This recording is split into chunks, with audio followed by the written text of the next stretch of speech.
it's Rachel back with another tutorial for Etc. by Danielle. I'm using one of her kits called Giggle Bottom. It was released a couple weeks ago, and I'm using an older layout so that I can show you how to use the burn tool to add extra dimension to otherwise flat elements. I'm looking specifically at this Giggle card over here. Oop, too far.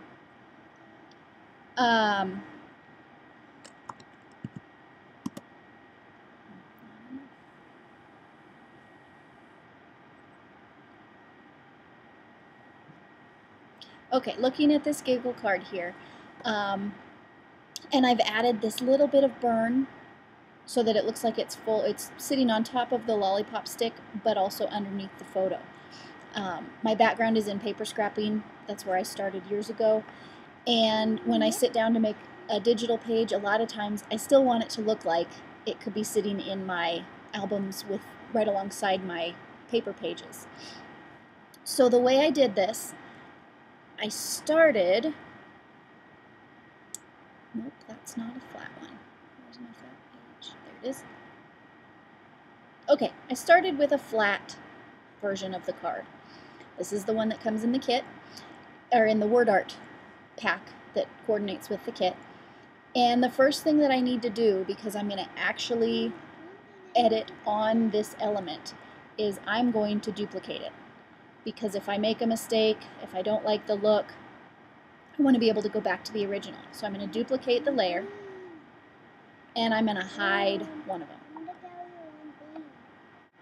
So now that I have it duplicated, I need to rasterize this layer because my version of Photoshop does everything in Smart Objects, and you cannot edit Smart Objects themselves. So I'm going to rasterize the layer, and I'm going to come here to my burn tool.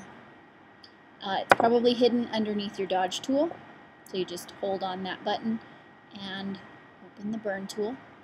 And these are the settings that my program automatically defaulted to.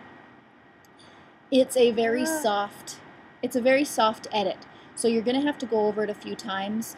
You could play and darken the exposure if you want to, but I like to leave it light so that I have the most control possible. So I'm going to zoom in just so that I can see everything that I want to change. And I'm going to bring my mouse up here, and you can kind of see there's a little bit of shadow on this stick. So that's about the size I want to follow, because if I'm wrapping a piece of paper over the top of that, it's going to follow the same curve. So I'm going to click my mouse up off of the card. So I'm actually above the card, and I'm clicking my mouse. Then I'm going to click the Shift key and bring my mouse down and click again. And that just draws a straight line with my brush. And I'm going to do it a few times until I like the effect. The other thing you can do, I'm going to undo that last one just so I can show you what I just did, because the other way you can also get a straight line with your brush, guarantee that you're getting a straight line, is to click down, hold Shift, and drag. And that does the same thing as the first way.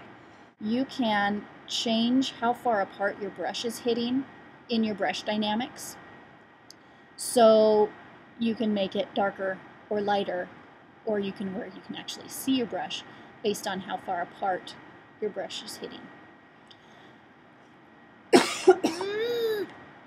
So that was just a super quick way to add a little bit of dimension to a flat journaling card to make it look like it's it's above and below different pieces of your layout. So this has been a quick tutorial showing you how to add dimension to journaling cards with your burn tool. Lots of different ways you can use this, lots of different places you can use this, and as always, I hope this helped. Thank you for listening.